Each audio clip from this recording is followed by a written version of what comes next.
perspective as Prime Minister is interacting with the chief ministers to take stock of the situation. Arun, if you can hear me, basically it's a stock taking ahead of 16th of January, the date when the world will be looking at India.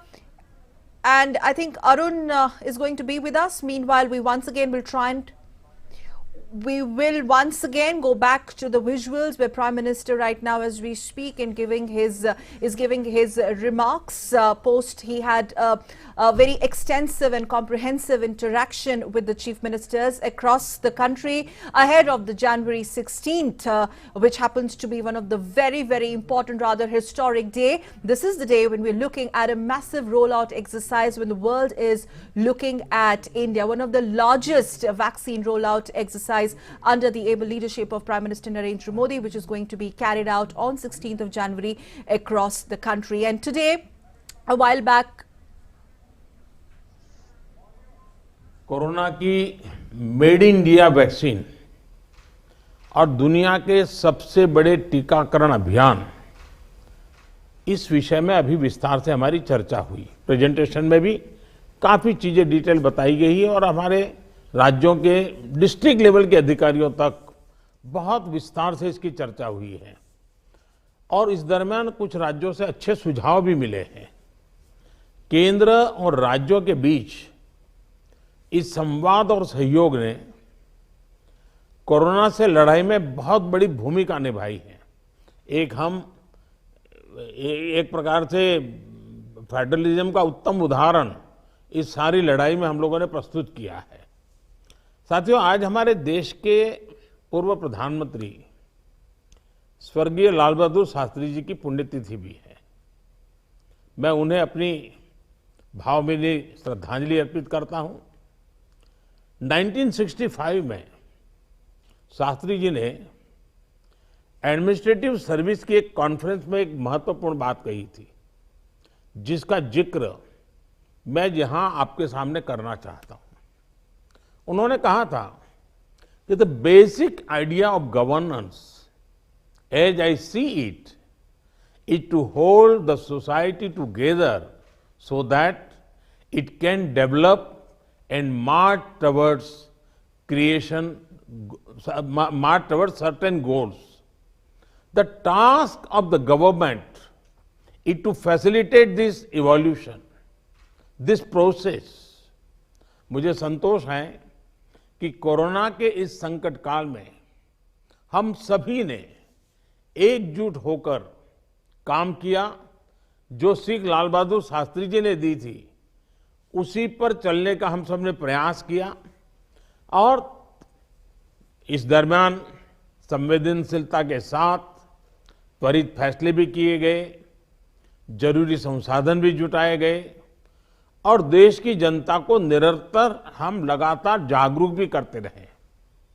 और आज इसी का परिणाम है कि भारत में corona का संक्रमण वैसा नहीं है और न ही वैसा फैला है जैसा दुनिया के अन्य देशों में हमने देखा है। जितनी घबराहट और चिंता 7-8 महीने पहले देशवासियों में थी, अब लोग उससे बाहर निकल चुके हैं। ये अच्छी स्थिति है, लेकिन केयरलेस न हो जाए ये भी हमें चिंता करनी है। देशवासियों में बढ़ते विश्वास का प्रभाव आर्थिक गतिविधियों पर भी सकारात्मक रूप से दिखाई दे रहा है। मैं आपके राज्य प्रशासन की भी दिन रात जुटे रहने के लिए प्रशंसा करता हूं। साथियों, अब हमारा देश कोरोना के खिलाफ लड़ाई में एक निर्णायक चरण में प्रवेश कर रहा है। ये चरण है वैक्सीनेशन का। जैसे यहां जिक्र हुआ, 16 जनवरी से हम दुनिया का सबसे बड़ा टीकाकरण अभियान शुरू कर रहे हैं।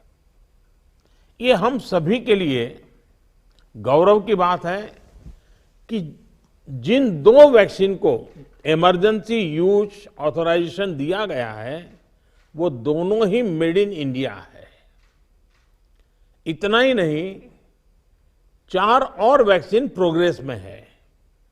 और ये जो मैं करीब 60-70% काम पहले राउंड का होने के बाद बैठने की चर्चा इसलिए करता हूं कि उसके बाद और वैक्सीन भी आ जाएगी, और जब और वैक्सीन आ जाएगी तो हमें फ्यूचर का प्लान करने में वो भी एक बहुत बड़ी सुविधा रहेगी। और इसलिए सेकंड पार्ट इसका जो है, जो हम 50 से ऊपर वालों के लिए जाने वाले हैं, तब तक शायद हमारे पास और भी कुछ वैक्सीन आने की संभावनाएं हैं। साथियों, देशवासियों को एक प्रभावी वैक्सीन देने के लिए हमारे एक्सपर्ट्स ने हर प्रकार की सावधानियां बरती हैं, और अभी साइंटिफिक कम्युनिटी की तरफ से विस्तार से हमें बताया भी गया है। और आपको मालूम होगा, मैं इस विषय में जब भी मुख्यमंत्रियों के साथ बात हुई, मैंने हमेशा एक ही जवाब दिया था कि इस विषय में हम जो भी निर्णय करना होगा वो साइंटिफिक कम्युनिटी जो कहेगी वो ही हम करेंगे। साइंटिफिक कम्युनिटी को ही हम फाइनल वर्ड मानेंगे, और हम उसी प्रकार चलते रहे हैं। कई लोग कहते थे, देखिए दुनिया में वैक्सीन आ गई, भारत क्या कर रहा है, भारत सो रहा है, इतने लाख हो गया, इतना हो गया, भारत कुछ, ऐसी भी चिल्लाहट हुई। लेकिन फिर भी हमारा मत था कि ये साइंटिफिक कम्युनिटी और जो इसके लिए जिम्मेवार लोग हैं उनकी तरफ से जब आएगा तभी हमारे लिए उचित होगा, और हम उसी दिशा में चले हैं। बड़ी बात जो मैं दोहराना चाहता हूं कि हमारी दोनों वैक्सीन्स दुनिया की दूसरी वैक्सीन से ज्यादा कॉस्ट इफेक्टिव है।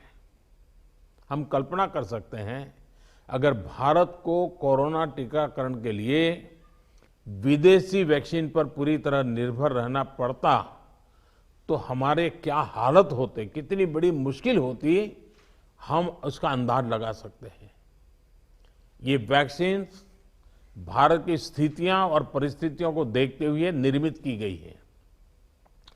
भारत के टीकाकरण का जो अनुभव है, जो दूर सुदूर क्षेत्रों तक पहुंचने की व्यवस्थाएं हैं, वो कोरोना वैक्सीनेशन कार्यक्रम में बहुत उपयोगी सिद्ध होने वाली है। साथियों, आप सभी राज्यों के साथ सलाह मशवरा करके ही ये तय किया गया है कि टीकाकरण अभियान की शुरुआत में किसे प्राथमिकता दी जाएगी। हमारी कोशिश सबसे पहले उन लोगों तक कोरोना वैक्सीन पहुंचाने की है जो देशवासियों की स्वास्थ्य सुरक्षा में जुटे हुए हैं, जो हमारे हेल्थ वर्कर्स हैं, सरकारी हो या प्राइवेट, पहले उनको टीका लगाया जाएगा। इसके साथ साथ हमारे जो सफाई कर्मचारी हैं, दूसरे फ्रंटलाइन वर्कर्स हैं, सैन्य बल है, पुलिस और केंद्रीय बल हैं, होमगार्ड है, डिजास्टर मैनेजमेंट वॉलेंटियर समेत तमाम सिविल डिफेंस के जवान हैं, कंटेनमेंट और सर्वेलेंस से जुड़े रेवेन्यू कर्मचारी हैं, ऐसे साथियों को भी पहले चरणों में टीका लगाया जा रहा है। देश के अलग अलग राज्यों के हेल्थ वर्कर्स, फ्रंटलाइन वर्कर्स की संख्या देखें तो एक करीब 3 करोड़ होती है। ये तय किया गया है कि पहले चरण में इन 3 करोड़ लोगों को वैक्सीन देने के लिए जो खर्च होगा वो राज्य सरकारों को वहन नहीं करना है, भारत सरकार इसको वहन करेगी। साथियों, वैक्सीनेशन के दूसरे चरण में, वैसे एक प्रकार से वो तीसरा चरण हो जाएगा, लेकिन हम अगर इन 3 करोड़ को एक माने तो दूसरा चरण 50 वर्ष से ऊपर के सभी लोगों को और 50 वर्ष से नीचे के उन बीमार लोगों को जिनको संक्रमण का सबसे ज्यादा खतरा है, उनको टीका लगाया जाएगा। आप सभी परिचित हैं कि बीते कुछ हफ्तों में जरूरी इंफ्रास्ट्रक्चर से लेकर लॉजिस्टिक तक की तैयारियां सभी राज्यों और केंद्र शासित प्रदेशों के साथ विचार विमर्श करके, लगातार मीटिंगें करके, मॉड्यूल्स बना करके इसको पूरा किया गया है। देश के लगभग हर जिले में ड्राई रन्स भी पूरे हो चुके हैं। इतने बड़े देश में सभी जिलों में ड्राई रन्स हो जाना, ये भी अपने आप में हमारी काफी बड़ी कैपेबिलिटी को दिखाता है।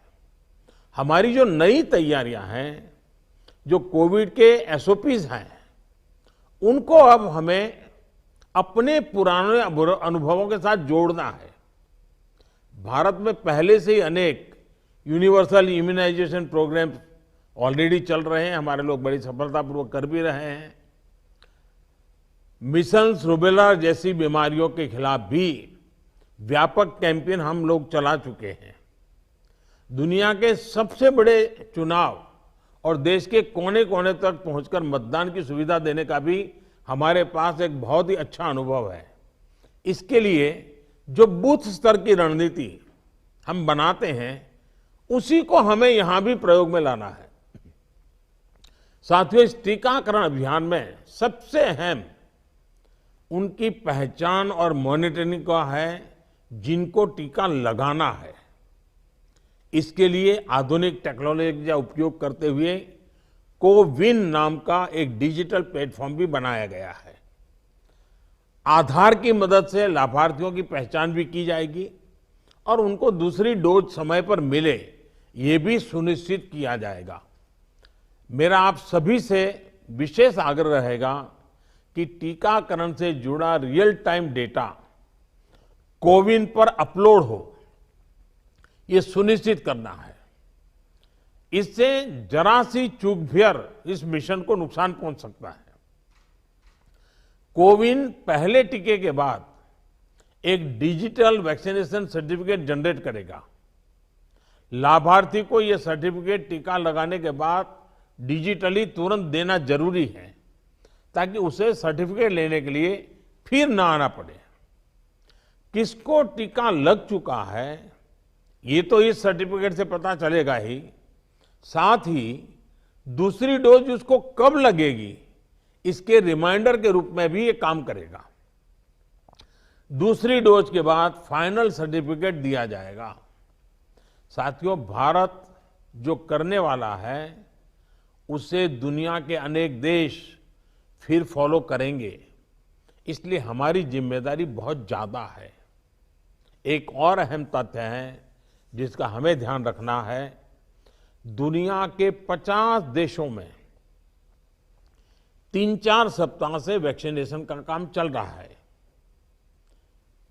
करीब करीब 1 महीना हुआ, लेकिन अब भी करीब करीब 2.5 करोड़ लोग ही वैक्सीन हो पाई है पूरी दुनिया में। उनकी अपनी तैयारियां हैं, उनका अपना अनुभव है, उनका सामर्थ्य है, वो अपने तरीके से कर रहे हैं। लेकिन अब भारत में हमें अगले कुछ महीनों में ही लगभग 30 करोड़ आबादी के टीकाकरण का लक्ष्य हासिल करना है। इस चुनौती का पूर्वानुमान लगाते हुए ही बीते महीनों में भारत ने बहुत व्यापक तैयारियां की हैं।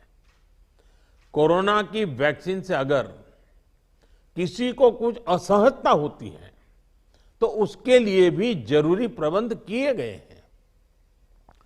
यूनिवर्सल इम्यूनाइजेशन प्रोग्राम में पहले से ही इसके लिए एक मैकेनिज्म हमारे पास रहता है।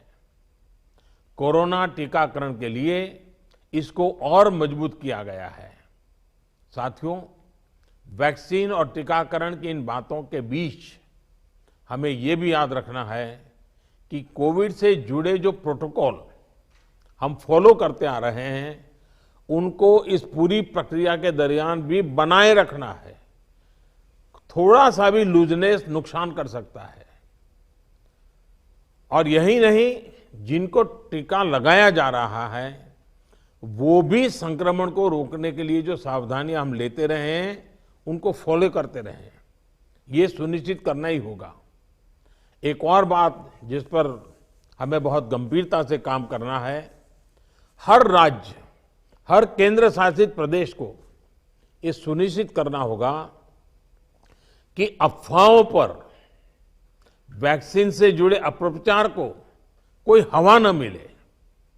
इफ्स और बट्स से बात नहीं होनी चाहिए। देश और दुनिया के अनेक सारथी तत्व हमारे इस अभियान में रुकावट डालने की कोशिश कर सकते हैं। कॉरपोरेट कंपटीशन भी इसमें आ सकती है, कंट्री का प्राइड के नाम से भी आ सकता है, बहुत सी चीजें हो सकती हैं। ऐसी हर कोशिश को देश के हर नागरिक तक सही जानकारी पहुंचाकर हमें नाकाम करना है। इसके लिए हमें धार्मिक और सामाजिक संस्थाओं, NYK हो, NSS हो, सेल्फ हेल्प ग्रुप्स हो, प्रोफेशनल बॉडीज हो, रोटरी, लायंस क्लब जैसे संस्थाएं हो, रेड क्रॉस जैसी संस्थाएं हो, इन सबको हमने साथ जोड़ना है। जो हमारी रूटीन स्वास्थ्य सेवा है, जो दूसरे टीकाकरण अभियान, वो भी ठीक से चलते रहें, इसका भी हमने ध्यान रखना है। क्योंकि हमें मालूम है कि हम 16 को शुरू कर रहे हैं, लेकिन हमारी 17 को एक रूटीन वैक्सीन का भी डेट है। तो इसलिए हमारा जो रूटीन वैक्सीन का काम चलता है वो भी कहीं डैमेज नहीं होना चाहिए। आखिरी में एक और गंभीर विषय के बारे में आपसे जरूर बात करना चाहता हूं। देश के 9 राज्यों में बर्ड फ्लू की पुष्टि हुई है। ये राज्य हैं केरला, राजस्थान, हिमाचल प्रदेश, गुजरात, हरियाणा, उत्तर प्रदेश, मध्य प्रदेश, दिल्ली और महाराष्ट्र। बर्ड फ्लू से निपटने के लिए पशुपालन मंत्रालय द्वारा कार्य योजना बनाई गई है, जिसका तत्परता से पालन आवश्यक है। इसमें डिस्ट्रिक्ट मजिस्ट्रेट की भी बड़ी भूमिका है। मेरा आग्रह है कि प्रभावित राज्यों के मुख्यमंत्री साथी भी मुख्य सचिवों के माध्यम से सभी डिस्ट्रिक्ट मजिस्ट्रेट का मार्गदर्शन करें। जिन राज्यों में अभी बर्ड फ्लू नहीं पहुंचा है, वहां की राज्य सरकारों को भी पूरी तरह सतर्क रहना होगा।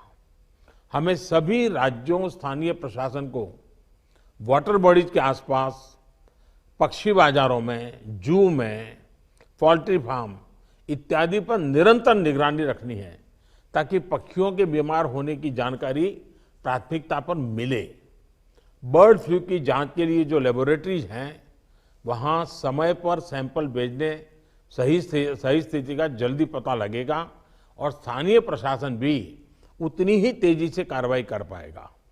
वन विभाग हो, स्वास्थ्य विभाग, पशुपालन विभाग के बीच जितना अधिक कोऑर्डिनेशन होगा, उतनी ही तेजी से हम बर्ड फ्लू के नियंत्रण में सफल होंगे।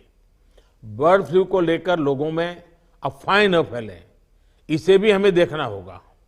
मुझे पूरा विश्वास है कि हमारे एकजुट प्रयास हर चुनौती से देश को बाहर निकालेगा। मैं फिर एक बार आप सबका बहुत आभारी हूं और 60% काम होने के बाद हम दोबारा एक बार बैठ करके रिव्यू करेंगे। उस समय जरा विस्तार से भी बात करेंगे और तब तक कुछ नई वैक्सीन आ जाए तो उसको भी हम संज्ञान में लेकर के आगे की अपनी रणनीति बनाएंगे। बहुत बहुत धन्यवाद आप सबका।